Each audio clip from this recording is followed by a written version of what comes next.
Évangile selon Marc, chapitre 3.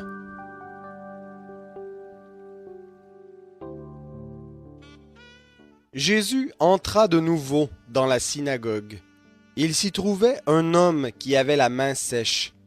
Ils observaient Jésus pour voir s'il le guérirait le jour du sabbat, afin de pouvoir l'accuser. Et Jésus dit à l'homme qui avait la main sèche, « Lève-toi là, au milieu. » Puis il leur dit, « Est-il permis le jour du sabbat de faire du bien ou de faire du mal, de sauver une personne ou de la tuer ?» Mais il gardait le silence.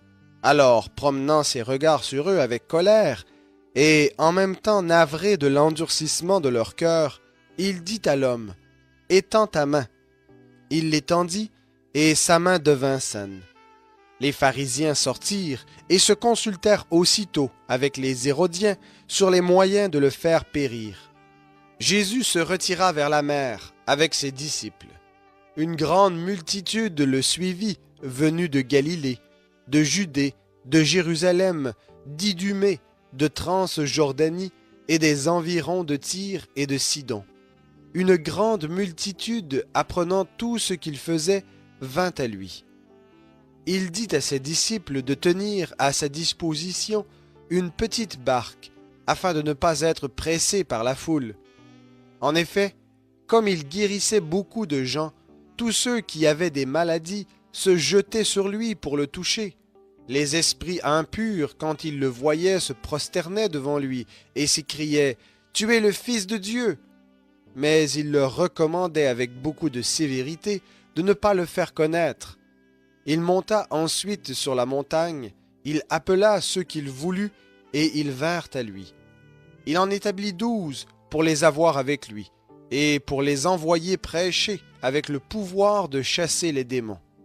Il établit les 12, Simon, qu'il surnomma Pierre, Jacques, fils de Zébédée, et Jean, frère de Jacques, auquel il donna le surnom de Boanerges, qui signifie fils du tonnerre, André, Philippe, Barthélemy, Matthieu, Thomas, Jacques, fils d'Alphée, Thaddée, Simon le Cananite et Judas Iscariote, celui qui livra Jésus. Puis ils revinrent à la maison, et la foule s'assembla de nouveau, en sorte qu'ils ne pouvaient pas même prendre leur repas. À cette nouvelle, les gens de sa parenté vinrent pour se saisir de lui, car ils disaient « Il a perdu le sens ». Et les scribes, qui étaient descendus de Jérusalem, dirent « Béelzébul est en lui, c'est par le prince des démons qu'il chasse les démons ».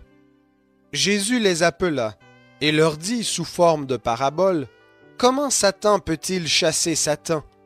Si un royaume est divisé contre lui-même, ce royaume ne peut subsister. Et si une maison est divisée contre elle-même, cette maison ne peut subsister. Si donc Satan se soulève contre lui-même, il est divisé et ne peut subsister. C'en est fini de lui. Personne ne peut entrer dans la maison d'un homme fort et piller ses biens, sans avoir auparavant lié cet homme fort. Alors il pillera sa maison.